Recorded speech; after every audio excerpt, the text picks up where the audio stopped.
Welcome to Mexico Matters, the CSIS podcast about how events occurring in Mexico can impact and, more importantly, matter in the United States. I am Mariana Campero, non-resident senior associate of the Americas program at CSIS and the former CEO of the Mexican Council on Foreign Relations, COMEXI. President Trump has started a trade war with its largest trading partners.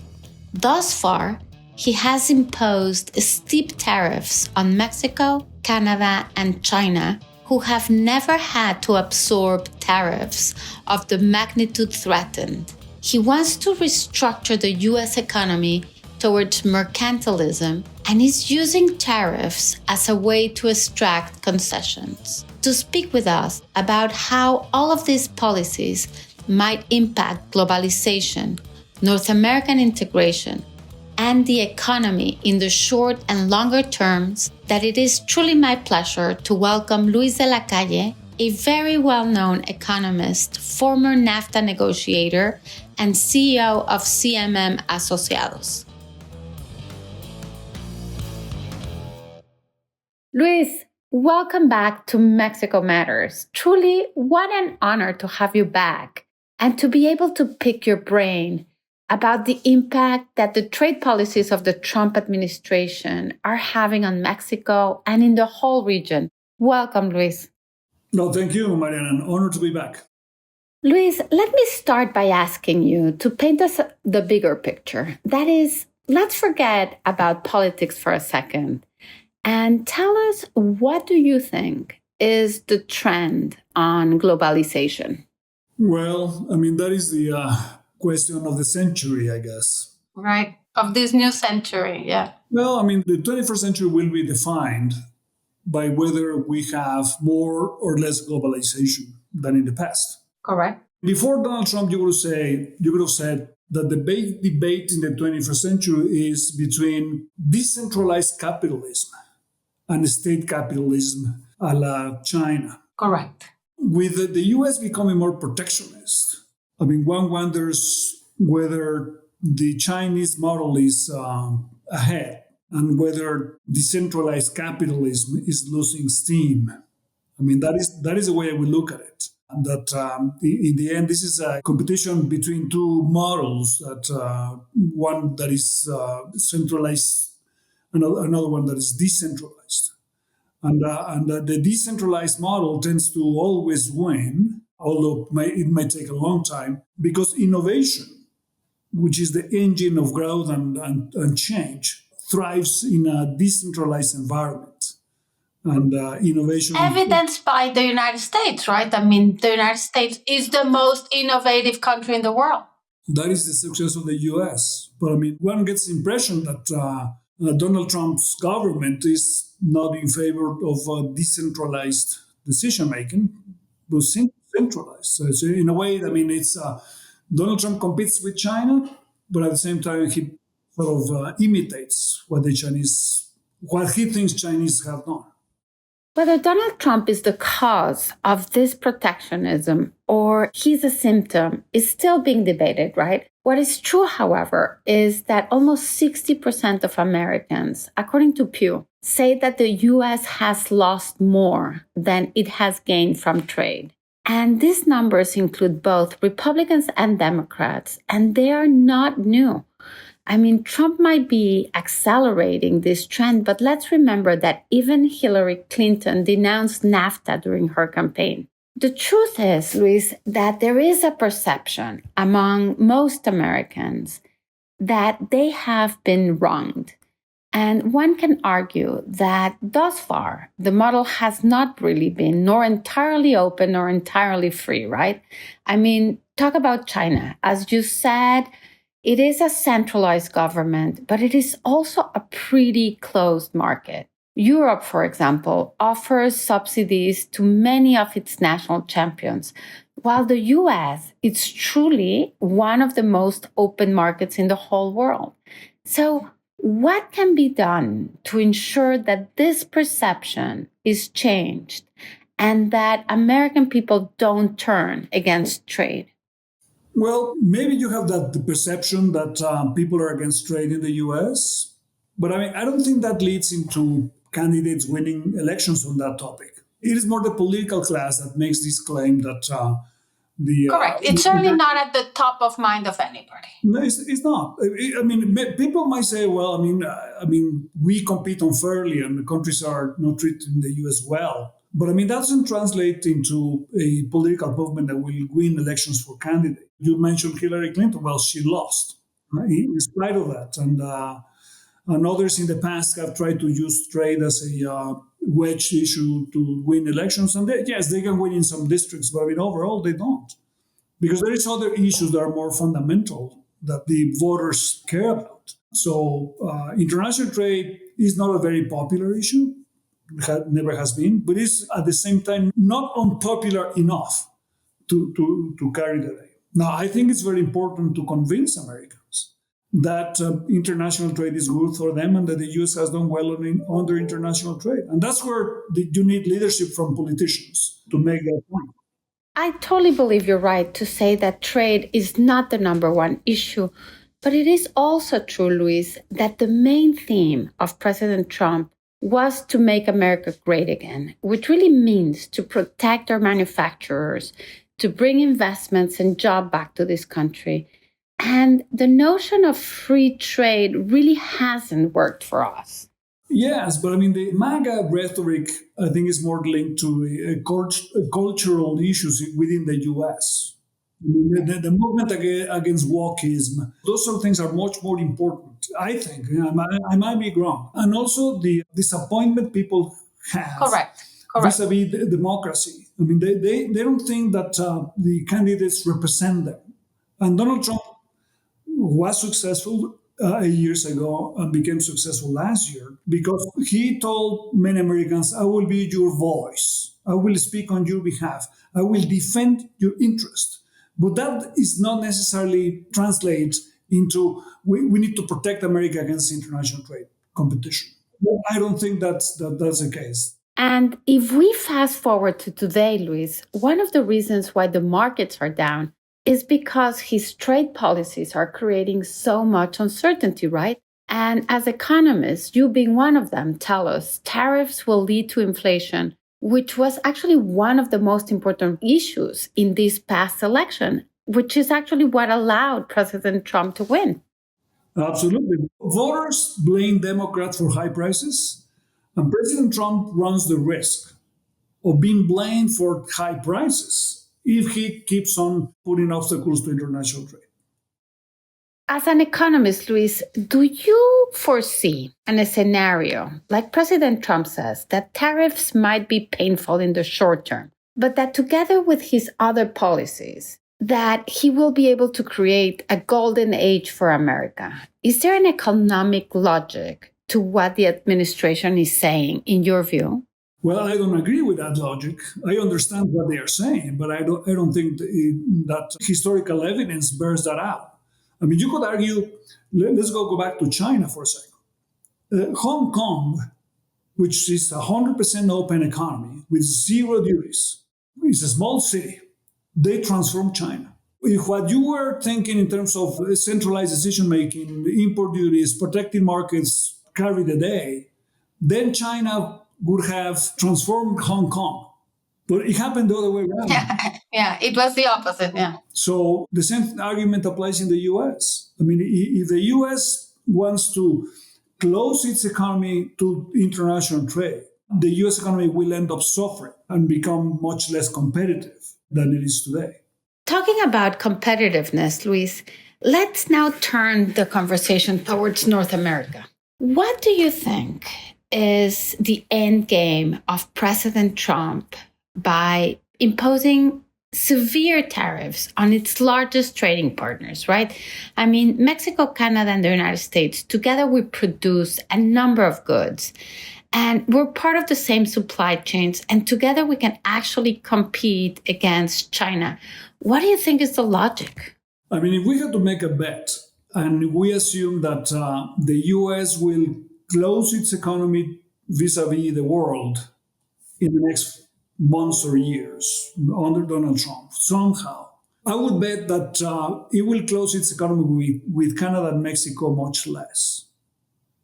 So Canada and Mexico will end up with a preferential level in the US market that might be even higher than the one we have today. So the preference that we enjoy today under USMCA might end up being enhanced by the US closing itself vis-a-vis the rest of the world less than vis-a-vis Mexico and Canada for a reason. And the reason is the one you mentioned, Mariana. Mexico, Canada, and the US, we produce together. You cannot have today US manufacturing without Canadian components and Mexican components. The whole supply chain now is fully integrated in great many sectors across the Can you give United us States. examples of those sectors? The auto sector is a classic example. I mean, it's a simple one, but I mean, because if you produce an engine in Ohio, that engine will have components that come from Canada, maybe the pistons, the aluminum casting of the engine will come from Mexico. Then you manufacture that engine in Toledo, Ohio. You send it to Coahuila in Mexico to manufacture a car, and then the car is sold all over the world, in the US, of course, and in Canada and Mexico and in other places. But that allows the car to have a more competitive price because you're using to compete successfully with other regions of the world, Asia or Europe, that also have a combination of countries that contribute to the competitiveness of that car. But I mean that happens in the auto industry. It happens also in medical devices. If you go into an operating room in the US, a good chunk of the equipment that the doctors will be using, from the scalpel to ventilators and other things in the operating room, come from Mexico. But I mean, they are manufactured in Mexico with US technology, with US components, with US sophisticated software that gets incorporated into all the equipment that is used in the operating rooms around the US. There's also some components, of course, that come from China and from Japan and from the Netherlands that participate in the healthcare sector. But Mexico, Canada, and the US have now become very much integrated in the production of medical devices that are used in hospitals, in households, and everywhere in the US healthcare system. President Trump just gave us a second-month reprieve from the 25% tariffs on a wide range of goods, right? I mean, and this is the second time in a month that Trump backs off from the tariff threat. Can you explain to us why is it that some goods will be exempt from these tariffs? I mean, and that is the goods that fall into the USMCA category, while there are others that do not, and therefore they will have to pay this levy. What type of goods are we talking about? The thing that bothers President Trump the most is something that you mentioned before in terms of the fairness of international trade. So he hates to know that the US charges much lower duties than other countries do. Between Canada, Mexico, and the US, we charge each other zero duties for goods that originate in North America under the USMCA. Now, there's certain goods that Canada and Mexico export to the US and pay zero duties, not because they comply with the USMCA rule of origin, but because the US has zero MFN duties against a large number of products, because the US has been reducing its import duties for a long time during different negotiations the US has undertaken worldwide. Let me just quickly add that an MFN duty stands for most favored nation, which is what a World Trade Organization countries apply to import from other countries, right? So Mexico and Canada enjoy duty-free access through USMCA, but also through WTO, which is the World Trade Organization. And therefore, the increase in duties to 25% that President Trump announced, that originally applied to everything coming from Mexico or Canada, now they apply only to those things that do not fall into the USMCA. So the around in terms of Mexican exports, 50% of the things we export to the US enter duty free through USMCA, and 50% enter almost duty free or duty free through WTO. Now, going forward, if President Trump does not change its policy in a month's time, Mexican producers or producers in Mexico will have a huge incentive to comply with the rule of origin of USMCA so that they avoid the 25% duty. Most of the products that are now in that dual situation, in which they could have paid zero under USMCA, zero under WTO, are concentrated in the electronic sector.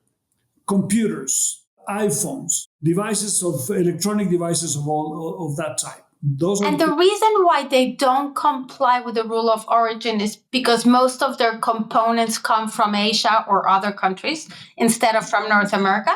The reason they don't comply is because they have no incentive to comply because the duty is zero. Right. When it's zero, well, exactly. Why do the paperwork? Yeah, if it's zero, you go with the cheap, with the easier one, which is you don't have to fill out the certificate of origin. Now they have a huge incentive. Right. So now everybody's going to start filling out the paperwork, I assume. Now they will begin to fill out the paperwork, and if they don't comply, they will begin to source regionally so that they comply. And that would be a huge incentive for North America. That is a huge incentive. Now, for that incentive to work, you need to be highly competitive on the inputs that will go into the final product so that they comply. So, for instance, in the case of Mexico, most of the things that we use in electronics are natural gas intensive. The plastics, the glass, the fiberglass, the steel, the components, they tend to be natural gas intensive. So if you want to comply with rule of origin under USMCA to avoid the 25%, then you need to have production facilities that have access to cheap natural gas so that you can invest in building capacity to manufacture the inputs that will allow you to comply with the rule of origin. So 25%, if that 25% remains, you will see a lot of investment happening in sectors that will allow companies to comply with the rule of origin under USMCA. Luis, this takes me to a pretty delicate issue, in large part because how Claudia Sheinbaum has been able to handle President Trump, that her popularity hit the roof, right? I mean, her approval ratings just hit 85%, which is probably higher than any other leader in the world. Do you think she will be willing or able to use this political capital to make the legal changes necessary to allow private companies to have more natural gas and thus become more competitive and comply with USMCA? Well, I mean, as you mentioned at the beginning, Mariana, we live in an area of uncertainty, because the trade policy that President Trump is following will pan out in months or years. The antidote from the Mexican side to that uncertainty is to do the right thing. And doing the right thing means, in the Mexican context today, to open up the energy sector. And President Sheinbaum could use the significant challenge that having a non-predictable neighbor as Donald Trump, to use that to her advantage to push forward the opening up of the energy sector in the Mexican economy. She can use Trump as the excuse. The excuse and the opportunity. Because if the US is going to close itself to vis-a-vis the rest of the world, and it will not close itself vis-a-vis Mexico and Canada, or will close with Mexico and Canada, but less, to truly take advantage of the relative preferential access Mexico and Canada will enjoy in the large US economy, we need a hugely competitive energy sector. Because energy is the source that will allow you to comply with the more strict rules of origin that we'll now be facing. Because pre-Trump, the rules of origin for many sectors were not binding because the US MFN duty is so low that doesn't pay to try to comply with the USM's rule. But now that those duties might go up, then the incentive to comply is much higher. But I mean, you will not be able to truly comply unless you have a very competitive energy sector. Yeah, no, I got you. But I mean, and the irony, Luis, is that, I mean, President Trump is attacking now more than anybody else in the world, Canada and Mexico, right? So you would think he would be doing the opposite, but. Well, I mean, he began with maybe with Mexico and Canada to lend credibility to the threat. Because other countries will say, if he was willing to impose a 25% duty on its main partners, Canada and Mexico, he's coming. Then he's coming to us. Yeah, no doubt. That's maybe the reason why he went for Mexico and Canada first. But as you said, he's been delaying the implementation of those duties because they imply high costs for the US economy. So that's why imposing duties on Mexico and Canada only is not credible. If the US is going to impose duties, it will impose duties on other countries more. Right. Which is the April 2nd deadline that he has announced, right? Sort of reciprocity for the world. Yeah, we'll see whether he is able to pull that off on the reciprocal duties he wants to impose. But if he does, he will impose them much less on Mexico and Canada. As a trade expert, Luis, can you tell us how would this actually work? I mean, I cannot even start to imagine what it would take for the United States to charge duties on everything it imports. I don't know, from cars to planes to fruits to toy, lumber, I mean, everything. And if we forget about prices, can you just tell us, logistically, how could something like this be implemented? And I know that President Trump is looking forward to it because he says that it would generate tremendous revenue. Yeah, the U.S. tariff system has 16,000 tariff lines. If you impose a duty different for every country that the U.S. trades with, which is more or less 200 countries, you will need north of 3 million duties for the U.S. to administer. So, artificial intelligence will come in handy, I assume, to sort of help you figure this out. But you could do it, but it's going to be messy. But I don't think it will happen that way, because if the U.S. adopts a strict reciprocity in terms of allocating duties, the U.S. gives up its trade policy to other countries because. Let me give you an example. If India decides to increase its duty, then the U.S., on a reciprocity basis, will have to increase its duty as well. So, but if India reduces its duty, then the U.S. has to reduce its duty. But the same thing with Brazil and others. So if the U.S. wants to relinquish its trade policy, then reciprocity is one way to do it. So I don't think that'll happen. I think in the end, what the U.S. will try to do is to increase its MFN duties to a level that it will deem more reasonable. Right now, the average MFN duty that the U.S. charges is 3%. And President Trump considers that too low. Now, could the U.S. increase that duty, say, to 6% or 10%? If it did, well, then it will have duties that are more proportional to what other countries have, but it will have to exempt countries with which the U.S. has free trade agreements, such as Canada and Mexico. Now, the difficulty to implement going from 3 to 6 or to 10% for the U.S. will be that he has no clear legal authority to do it in the U.S. So he would have to go to Congress.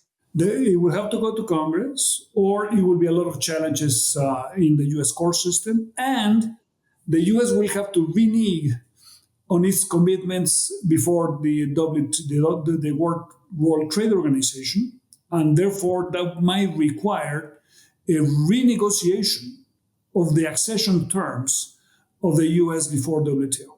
Yeah, so it doesn't seem like it's going to be an immediate. Well, you might see the immediate action on April 2nd, but you will see a lot of challenges in court to that. And therefore the implementation of that might take longer. Speaking about the US courts, Luis, President Trump was able to circumvent them so far by declaring a national security emergency on both sides of the border, and by invoking YEPA, he has a legal justification to impose tariffs on both Mexico and Canada. Will it go to court is one question, but he also says that levies will not be lifted until we end the flow of fentanyl and migration. The White House has actually gone as far as to say that the Mexican government is protecting the cartels. What is the reality behind this claim? Well, I mean, you're asking many questions at the same time, because I mean, the YEPA is the International Emergency Powers Act, Economic Emergency Powers Act. The use of YEPA to impose duties on Mexico and Canada has flimsy legal grounds. Right, but it has never been used before for tariffs, correct? It has never been used for tariffs, and it's going to be challenged in the courts. And we'll see, maybe we'll end up in the Supreme Court of the US one day. So we'll see that legal aspect later. On the claim that he wants to use these duties to force Mexico and Canada to collaborate on fentanyl and migration, I think three questions come to mind. Question one is, are Mexico and Canada going to collaborate on fentanyl and migration? The answer is yes.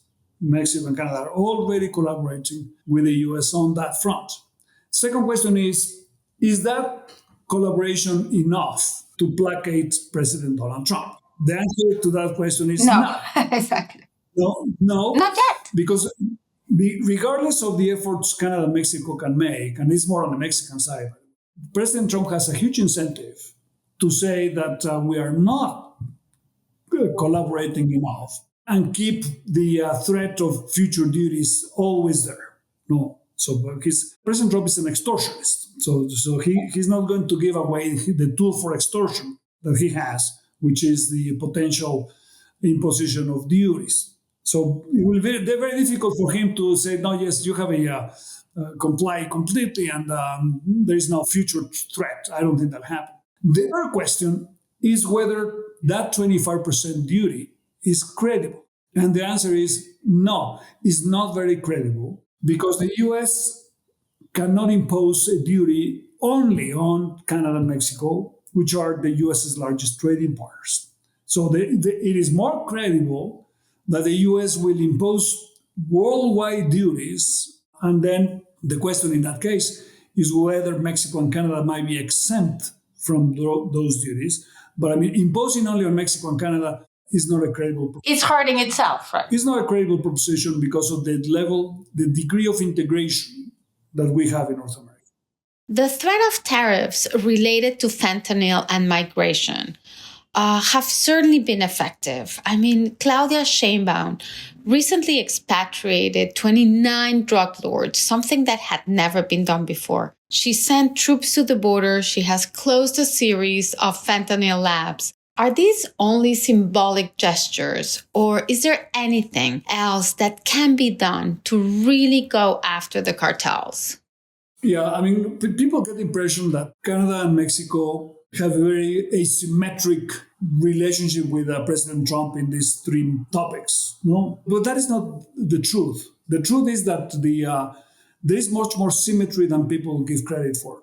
Because President Trump has three priorities vis-a-vis Mexico and Canada. Trade is one. We already talked about trade and why it sounds difficult for the US to overimpose duties on Mexico and Canada. The second one is migration, and the third one is fentanyl. In these three topics, the US needs collaboration with Canada and Mexico. So the US can put pressure on Canada and Mexico for political reasons, and the US can even help Mexico. With intelligence, correct. But at the same time, you cannot just do it without Mexico or do it without Canada, because you can't. It sounds easier. It will not happen. It's too complex. The border is too long. The level of exchanges that we have is just too deep. So Mexico, Canada, and the US are neighbors, maybe not by choice, but I mean, we have geography is sticky. That means that Mexico, Canada, and the US will collaborate on these very sensitive issues that are very important to the three countries. Luis, are you optimistic about Mexico? I'm long-term optimistic and Short-term? Short-term cautiously pessimistic. There is a significant pushback against democracy in the world. For Mexico, a democratic system with checks and balances has been the exception rather than the rule in our history. But when we don't have checks and balances and democracy, in Mexico, we end up always having a system that is less inclusive and more corrupt. So if we want inclusiveness and we want honesty and competent governments, we need more democracy, not less. And I think that the challenge that we have today in the world, and more acutely on the Mexican side, is to deepen democracy and make it more effective and more responsive to citizens. And that's where I am relatively cautiously pessimistic. In the long term, I'm optimistic because I think Mexicans themselves, or ourselves, I should say, have taken the decision that we want to be a modern country. And it will happen. And the same thing with the US, by the way. The process of integration in North America is unstoppable. So governments might tinker with the details and rules of origin and short-term duties and threats of duties. But in the end, the structural reasons as to why having a more integrated economy in North America makes sense will prevail. They're not going away. They're not going away. They will just deepen because the North America has huge advantages. I mean, if you had to bet again, which region of the world will do well in 25, 30 years, you will say North America. And the reason is very simple. We have better demographics than Europe, much better demographics than Asia. We have an ecosystem that produces significant innovation, and innovation is the engine of growth. And we are blessed with natural resources and very deep financial markets. The combination of these things makes the 21st century a North American one again. Yeah. The irony, Luis, is that now with President Trump threatening the tariffs on Mexico, you see the Mexican left, which 30 years ago were rallying against free trade, are now defending free trade. So I guess that is a step in the right direction. It's a big success. Yeah, it was a big success. It's the engine of growth. And no, but I mean the fact that the Mexican leftist party is defending free trade is a huge ideological success. And not only that, the fact that that same party is also defending the independence of the central bank. Yeah, completely. Sound public finances are also very significant ideological successes over the last few years. If you were advising President Claudia today, what would be your strategy?